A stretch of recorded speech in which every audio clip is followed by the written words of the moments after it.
Hello students, a very good morning to all of you. I hope you are fit and fine at your home and learning from there only. So students, we are again back with another video from class 7th, chapter number 8, that is wind, storms and cyclones. So students, today we are going to learn about the wind currents that are produced by the uneven heating of land and water. ठीक है, ऐसे wind currents के बारे में हम पढ़ेंगे जो कि किसकी वजह से होते हैं, अनइवन हीटिंग की वजह से होते हैं of land and water. Beta, in summers, land near the equator of the earth heats up faster than the water in oceans.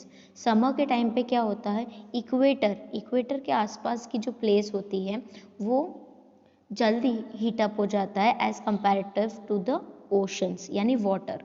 So the temperature of land is higher then that of water in ocean.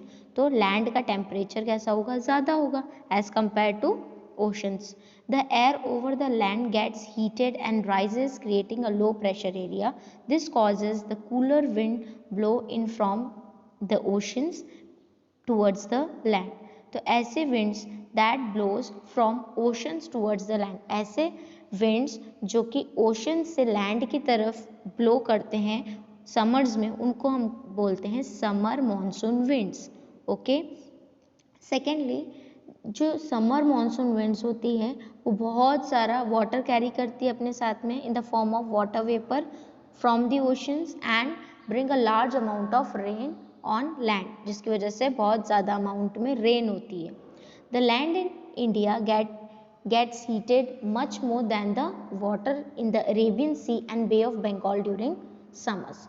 जो monsoon wind होती हैं that blow from Arabian sea and bay of Bengal, that brings heavy rainfall in most of the parts of the India.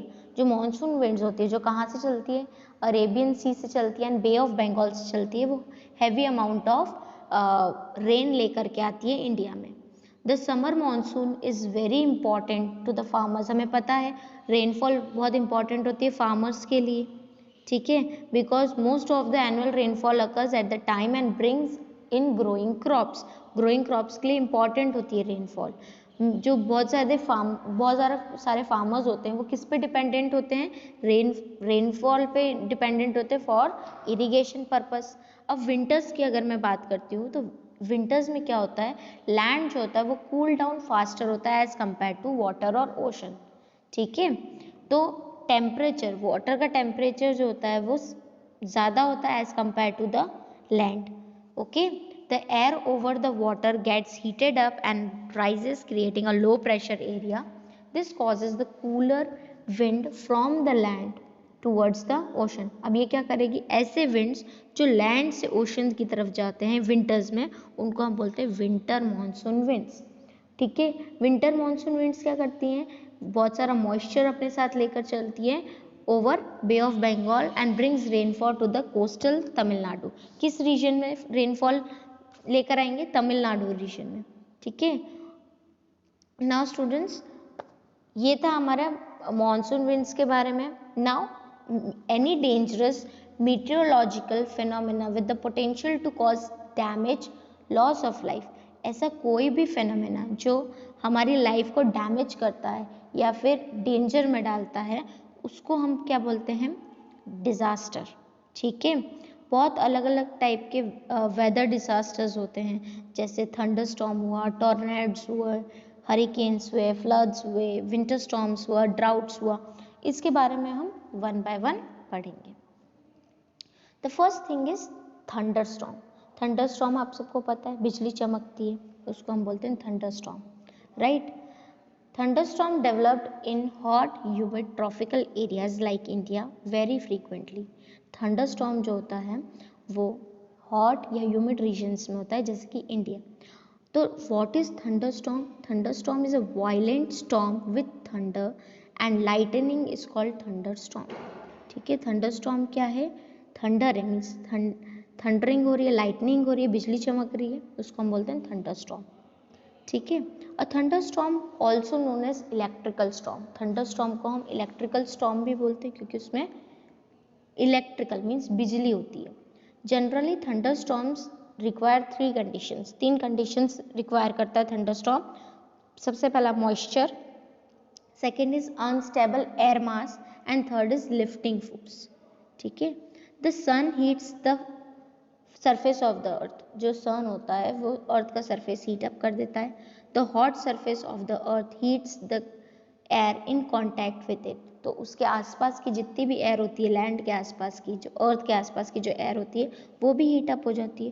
तो जो ये warm air है, हमने पता है कि वार्म एयर जो होती है वो लिफ्ट अप होती है, ऊपर राइज अप होती है, जो एक लो प्रेशर क्रिएट करती है. And cool air rushes in to take in place its place in the form of strong winds.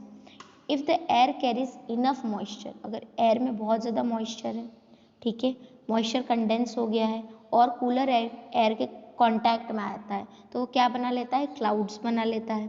ठीक है. अब हमें पता है वाटर वेपर जो होता है व्हेन इट लूजेज हीट, ठीक है, वाटर वेपर में क्या होता है, हीट लूज अप होता है कंडेंसेशन के टाइम पे. So the air around the clouds gets warm.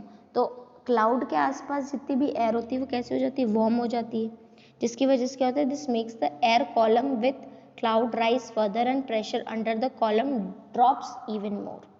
Eventually condensation होगा तो क्या होगा, रेन होगी, रेन ड्रॉप्स होगी. जो रेन ड्रॉप्स होती है अगर हैवी हो जाती है तो वो नीचे गिरती है. Then the air at the top of the column cools and spread out. उसके आसपास का जितना भी एरिया होता है वो कूल डाउन हो जाता है. ठीक है, मतलब कॉलम के आसपास का एरिया कैसा हो गया, कूल हो गया. So the cold air flows downwards. तो कोल्ड एयर कैसे होती है, नीचे की तरफ मूव करती है. The upward movement of hot air and downward movement of cold air leads to stormy winds.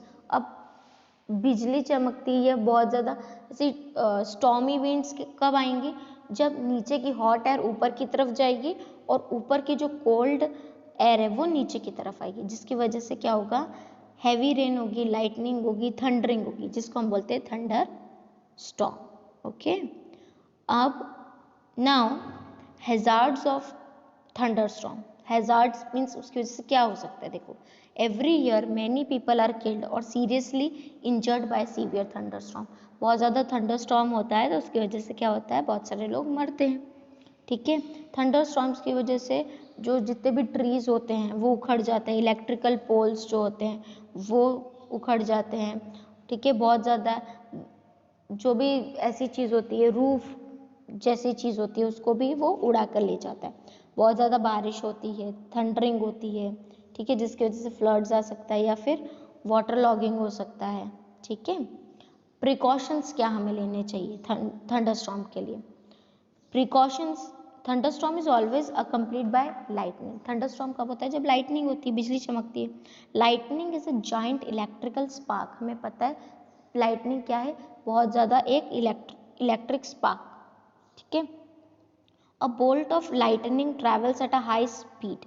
It can be heat the air around it to a very high temperature. This makes lightning very dangerous. It causes maximum damage. बहुत ज़्यादा damage हो सकता है. तो हमें क्या क्या precautions लेने चाहिए. You should not sit near the window. Window के पास हमें नहीं बैठना चाहिए. You should not take shelter in open garages, store sheds with metal roofs. ऐसी प्लेस जैसे ओपन गैरेजेस हुआ जिसके ऊपर मेटल का रूफ लगा, ऐसी जगह पे हमें नहीं बैठना चाहिए, क्योंकि ऐसे टाइम में लाइटनिंग होती है तो वो प्लेस सेफ नहीं होती. हमें ऐसी जगह शेल्टर नहीं लेना चाहिए, अम्ब्रेला के नीचे नहीं लेना चाहिए जिसका एक मेटालिक एंड हो. It is safer to be under shrubs और a collection of trees of uniform height. एक जैसी हाइट की बहुत सारी ट्रीज हो उसके नीचे हम बैठ सकते हैं. A single tall tree is close to the clouds and thus more likely to be hit by lightning. बहुत लंबी ट्रीज जो होती हैं हो सकता है लाइटनिंग की वजह से वो नीचे गिर जाए. अब लाइटनिंग के टाइम पे हमें क्या करना चाहिए, वाटर से कांटेक्ट नहीं करना चाहिए और मेटालिक ऑब्जेक्ट से कांटेक्ट नहीं रखना चाहिए. ठीक है. It is preferable to seek shelter in a ditch, trench और लो ग्राउंड. नीचे की तरफ हमें शेल्टर लेना चाहिए. Do not take shelter in high rise building. बहुत ऊंची ऊंची बिल्डिंग में हमें शेल्टर नहीं लेना चाहिए. ठीक है. सबसे बेस्ट प्लेस है बस, car, because when the lightning strikes the car metal body without harming you और कॉजिंग एनी डैमेज. ठीक है. मेटल बॉडी पे अगर लाइट स्ट्राइक करेगी तो वो आपको डैमेज नहीं करेगी, बट हमें कोई भी मेटालिक पार्ट व्हीकल का टच नहीं करना है. So this is about thunderstorm. आगे वाली वीडियो में हम टॉर्नेड्स पढ़ेंगे. Okay students, I hope you are well understanding by this video. Thank you so much for watching.